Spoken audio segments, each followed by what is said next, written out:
Yeah, it's amazing. So you were at Anderson Consulting in the 90s, and that's, the top of the top of the consulting, company totem pole. And you could have been a partner if you wanted, but, here you are, decided to become an entrepreneur and start life again and sit in Starbucks and wait for executives to come.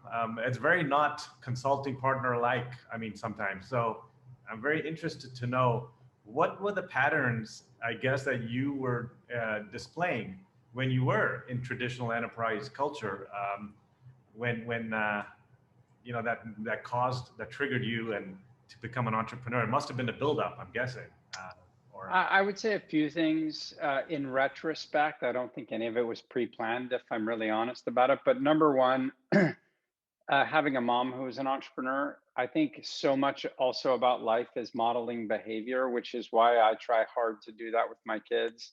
It's why I try hard to do that at work is, not always just to tell people how to behave or act, but to be a model that other people can say, well, if they do that, maybe I should do that. So I watched my mom as an entrepreneur, and that grew up being a normal thing. I saw her being engaged in civic activities and in giving back and philanthropy. So those things became just the norm to me.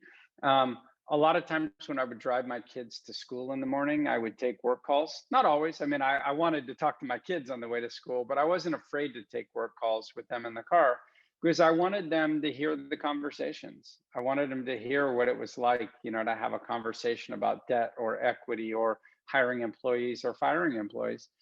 And I also wanted to model the behavior of work matters and being professional matters and stuff like that. But number one was, modeling. Number two is that I have ADD.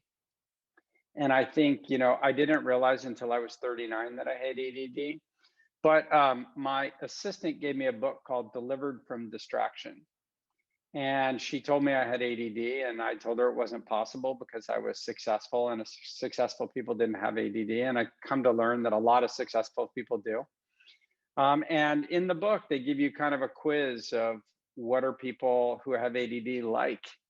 And I felt like it was like a testament to my brain. I'm like, wow, all these things that I thought were weaknesses are just a slow processing frontal cortex. It's the way my brain processes information. And that's a superpower on one side of the knife and maybe, some limitations on the other side. But it turns out that a large number of entrepreneurs have ADD. And why is that?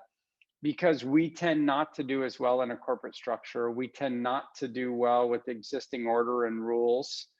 We tend to have low boredom threshold. We tend to be argumentative. It's a coping mechanism for people with ADD because it stimulates your frontal cortex. We tend not to like process. We tend to not like to sit in meetings. There's a number of traits that make you maybe less employable. People who were at this meeting always laugh, but Andreessen Consulting had launched, they're now called Accenture, I think but they had just launched this new initiative to redefine strategy consulting because they had a chip on their shoulder about McKinsey and Boston Consulting Group, and Andreessen Consulting hadn't come up with its own framework. And I watched them get up and present it, and they asked for feedback. And typical me, I couldn't just say nothing. I got up and said, I think this is all a bunch of bullshit. I saw a whole bunch of slides that say nothing, trying to make us feel better about ourselves. I think we should accept that what Andreessen is incredibly good at is building systems. And so our strategy ought to be, we'll give you some advice on business operation, but we'll actually build the stuff. We're not going to give you things that are unrealistic. But that inability to kind of withhold your inner voice and sort of blurt things out, I think the character traits that are not necessarily good in a state environment happen to be very good in entrepreneurism. And if you read the book, if you think you might have ADD, I think you'll gain a lot from reading the book. It actually talks about how,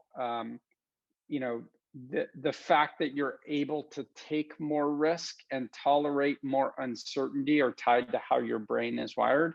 And so some of it is just me, who I am, how I'm wired. Yeah, I did see the interview, and you mentioned it's a hereditary thing. So you know, there may be more people that are having it that don't even know, like you said.